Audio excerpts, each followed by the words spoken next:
Hello শিক্ষার্থী বন্ধুরা, আজকে তোমাদের সামনে আমি তুলে ধরবো দশম শ্রেণীর ইতিহাস এমসিকিউ প্রশ্নপত্র। তো চলো দেখে নিয়ে যাক কি প্রথম প্রশ্ন। প্রথম বাংলা দৈনিক সংবাদপত্রটি হলো সংবাদ প্রভাকর। বঙ্গদর্শন প্রথম প্রকাশিত হয় 1872 খ্রিস্টাব্দে। হিন্দু মেট্রোপলিটন কলেজ 1853 খ্রিস্টাব্দে প্রতিষ্ঠা করে বিদ্যাসাগর, ঈশ্বরচন্দ্র বিদ্যাসাগর। কলকাতা মেডিকেল কলেজের জন্য জমি দান করেন মতিলাল শীল। তো চলো পরবর্তী প্রশ্নগুলো দেখা যাক।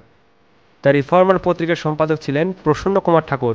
কোল বিদ্রোহ দমনে কোম্পানির সেনাবাহিনীর নেতৃত্ব দেন ক্যাপ্টেন উইলকিনসন। বাংলার নানা সাহেব নামে পরিচিত ছিলেন রামরতন মল্লিক। তো প্রশ্নগুলো খুবই গুরুত্বপূর্ণ এবং আসার মতো। তো নেক্সট প্রশ্নপত্রে আমি চলে যাব। ঔপনিবেশিক ভারতের প্রথম রাজপ্রতিনিধি ছিলেন লর্ড ক্যানিং। বঙ্গভাষা প্রকাশিকা সভার কার্যকলাপের সঙ্গে যুক্ত ছিলেন কালীনাথ রায়চৌধুরী। বিরূপ বজ্র গ্রন্থটির সঙ্গে যুক্ত ছিলেন গণেন্দ্রনাথ ঠাকুর। তো পরবর্তী প্রশ্নগুলো আমরা দেখে নেব। হ্যাল হেডে রচিত a grammar of the Bengal language বইটি ছাপা হয়েছিল হুগলিতে। মাসিক সন্দেশ পত্রিকা প্রথম প্রকাশিত হয় 1913 খ্রিস্টাব্দে। পরের প্রশ্নগুলো। কৃষক প্রজা পার্টি গঠন করেছিলেন ফজলুল হক।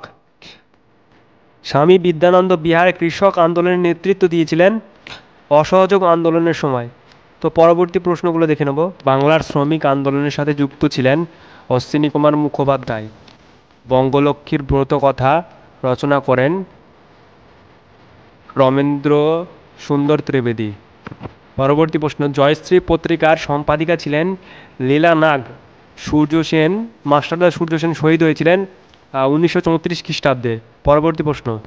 ব্রিটিশ পার্লামেন্ট ভারতীয় স্বাধীনতা আইন পাশ করে 18 জুলাই 1947 সালে।